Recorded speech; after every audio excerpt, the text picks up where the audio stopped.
Shanda Golden and welcome to my book review. I've got two friends here, my little babies.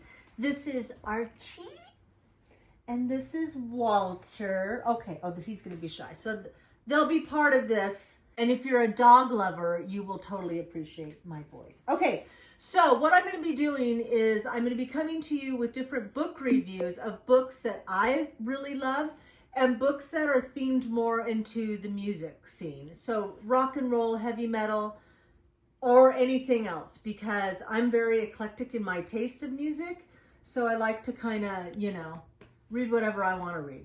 So I'm going to start off with a book that I think everyone, going back to that, not everything is going to have to be rock and roll. I purchased this book, and by the way, all books that I'm going to review you can get on my Amazon storefront. But this one is Selena with Love by Chris Perez. Her husband Chris Perez is a guitarist. He's a Jackson endorsed artist, and he wrote this book a long time ago. This book I think is about 15 years old, but it's still relevant today because it's a love story. And it's really well written. As you can see, I marked it up because there were so many great moments in this book, and really great photos that the public doesn't always see. What are you getting mad at her for? They're growling at Destiny. Yeah, okay, don't growl at her. If you're looking for a really great love story, especially about Selena, because who doesn't love Selena? Like the best, right? Gone too soon. But the way he wrote this book was you could feel the love, right? Through his writing. Also in this book, he shared something very interesting in that he has the last photograph ever taken of his wife that he took. And I'm not going to give it away what the photo is because you got to read the book. But I felt like, wow, that was very intimate for him to share. So this is a really good one on my Amazon storefront. So the next book is Jimmy and Me. This book, if you're a huge Jimi Hendrix fan like I am, you will love this book because it comes from, again, it's his experience. Though his time with Jimmy was very short, there was a lot in it, right? The premise of the book was he got with Jimmy to do a script for a movie, and I'm not going to give that away because you got to read the book. One thing that was really great about this book was the fact that he shared the Monica Danneman experience, which, as someone who, like I grew up, I wanted to be, the rock and roll muse and everything. I believed what Monica Danneman had to say. And this is a different perspective on it. And I had interviewed Uli John Roth, to drop a name, but I had interviewed him once before and mentioned Monica, and he had a totally different take on her. He actually really loved her, but not so much in this book. It was interesting to get that perspective, because I know women that are kind of like that too. They take it a little too far. So in their sense of what they thought that relationship was. But that's not the whole point of the book. That's just the very end of it. But this is a book that I think that anyone would really appreciate. And he's a photographer, so it's his photos in this book. Okay, my next book is Elvis and Me, which I bought at the Graceland gift shop, by the way, when I was down there. Now, I know it's an old book. Elvis is gone, like a lot of time has passed. But this is such a great book to, have in your library and to read where she was at that time in her life. And I'm like, I love Elvis and I love everything about Elvis and blah, blah, blah. And my dog bit that. Like, I got evil little dogs. But it's such a fun... It's an old paperback, so it smells good. But it was such a great read to go back to what her life was then.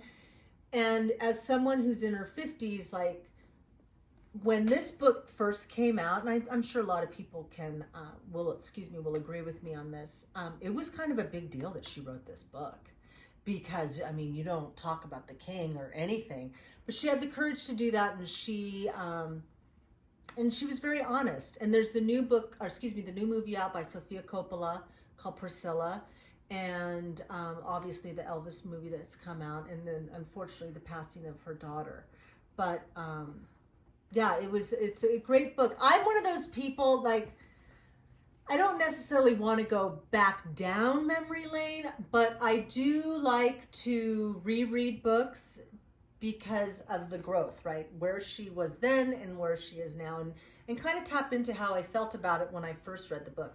This is not the original book that I read, because obviously you can tell by this, you know, that's not the original book. But when I saw it there, I was like, oh, hell no, I gotta buy that book. So if you want to reread, this is a good one. This book is nothing but a good time. And as you can see, it's more 80s themed. It's a nice thick book by Tom Bajor and Richard Weinstock, who are exceptional writers. And what they've done, which I thought was really interesting, George Plimpton did this with the book about Edie, is they let the artists such as David Lee Roth, Stephen Vai, Tom Kiefer, let them share their experiences. And it's through the timeline of the 80s. And like I said, it's a really thick book. And what I enjoyed about this book is that the people that actually lived that time, it's their words. And so yeah, it was really interesting. Stephen Piercy's in the book, Bret Michaels of Poison. And even though it looks a little intimidating, right? Because it's such a thick book, it's very enjoyable in that, again, it goes back to, if you experienced it, then you get to have your voice be heard. And so this is a good one. And you know, it was fun. I read the book like I do with all these music books. I went back and started listening to a lot of these songs, because as a lot of people that love music as much as I do, we're very forward in it. Like, so we go on, like that was our past, but now we go on.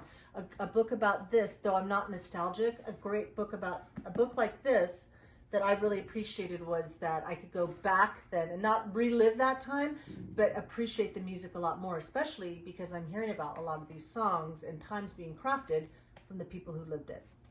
So there's that. Okay. This is the very first book I read about rock and roll. This book is No One Here Gets Out Alive by Jerry Hopkins and Danny Sugarman. Thank you.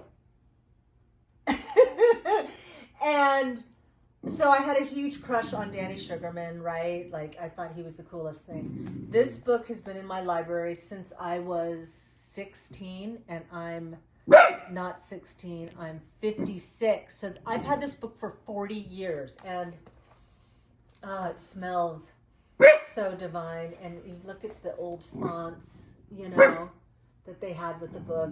I know a lot of you have already read this book. It says here on the paperback, 1 million copies in print. And, but it's just, it's a great book if you have it in your library, just to kind of go back and reread it again, especially to like reread it and then listen to The Doors, which, you know, was so great. Such a great band. But this was my, look at that. I know a lot of you have a book, at least this book. It's kind of like Phantom Comes Alive. Like, everybody's got that double album, right? Because that's like how you got into it. But yeah, this was great. And Jimmy was living in a $10 a night room. Okay, thank you. He's a Doors fan. Don't let him fool you. Okay, one of the things that I love to do, which I think is important, is that we support unknown authors or authors on the way up. And this is Teresa Satchel's book, The Best Breakup Line I Ever Got, A Young Widow's Journey to Find Love Again. I met her through her husband, her late husband, Dean, who worked for Ronnie James Dio. And together they were very dynamic. There's a lot of love there. They have a son together. And when Dean died, it was everybody who was part of that, especially like my Hollywood friends, that they felt that impact. Anyways, so she wrote a book about trying to get back out into the dating game. It's a thin book. It's self-published. However, there's a lot of like depth in this book in that, you know, I'm not a young widow. But if I were to be a widow and going out into the dating scene, I think this is a good book, because you're always, you know, the thing about widows is they didn't get a divorce. Their husband died. And so she's having to not only deal with the shock of that, but going out into the dating world and what that looked like for her. And it's very well written. It's written with a lot of love and humor and a lot of honesty, which was great for the reader. But for me, I was like, oh my God, I don't want to get in that dating scene. Like, I don't want to date. Just, it's tough. So, yeah, this is a great book, and you can get this book and all the books that I review on Amazon.